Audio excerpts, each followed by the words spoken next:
We've seen a lot of news lately about private credit funds getting redemption requests from their investors. Today, we're joined by Jeff Carter, a portfolio manager with Canso Investment Counsel, to help us understand what's been going on. So Jeff, can you tell me a little bit more about what's going on in this market?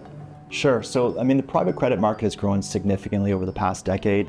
In fact, it's a market that's tripled over that period to roughly $2 trillion. It now exceeds the size of both the high yield bond market and its close cousin, the term loan market. There are substantial differences between private credit and the high yield and term loan markets in terms of their mechanics. While high yield bonds and term loans are typically broadly syndicated to a swath of investors, private credit is typically not syndicated and ends up in the hands of one or maybe a small number of investors. In addition, the banks who syndicated the high yield bonds or term loans will typically facilitate a secondary market for investors to trade in or out of the high yield bonds or term loans. The secondary market trading gives investors the ability to mark-to-market those assets based on the latest trading price, giving investors an accurate valuation of the assets or funds holding those assets. However, banks typically will not facilitate secondary markets for private credit, which leads to uncertainty of the value of the various private credit assets.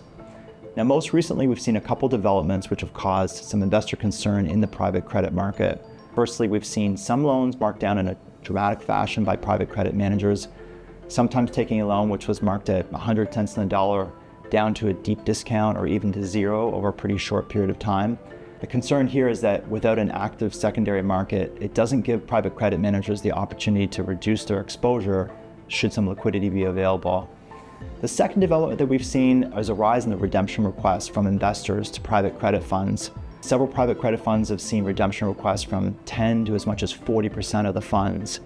In some cases, investors have not had their requests fully met, as often the funds will cap their quarterly redemptions at perhaps 5% of the fund size. And so the concern here with significant redemptions is always, how is the redemption going to be met? And most importantly, what assets are left behind for investors who choose to remain in that fund?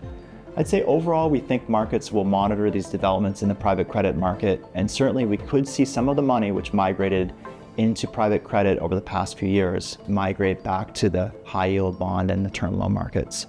Thanks very much, Jeff. Thank you. You can find out more about what's happening with private credit in the latest Canso Corporate Bond newsletter. Click the link in the caption if you'd like to access it.